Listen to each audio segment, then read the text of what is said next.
அதிகாரம் 3 நீத்தார் பெருமை ஒழுக்கத்து நீத்தார் பெருமை விழுப்பத்து வேண்டும் பணுவல் துணிவு துறந்தார் பெருமை துணை கூறின் வையத்து இறந்தாரை எண்ணிக்கொண்டிற்கு இருமை வயை தெரிந்து ஈந்தரம் பூந்தார் பெருமை பிறங்கிற்று உலகு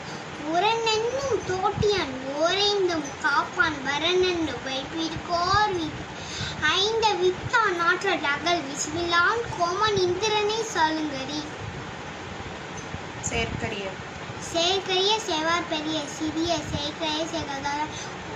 சுவை ஒளி ஊறும் ஓசை நாற்றம் என்று ஐந்தில் வைத்தறிவான் கற்றை உலகு நிறைமொழி மாந்தர் பெருமை நிலத்து மனைவியை காட்டிவிடும் குணமென்னும் குன்றேறி நின்றார் வெகுளி கணமையும் காத்தலைது அந்தன என்போர் அறவோ மற்றெவ்விருக்கும் செந்தன்மை பூஞ்சோல்களாம்.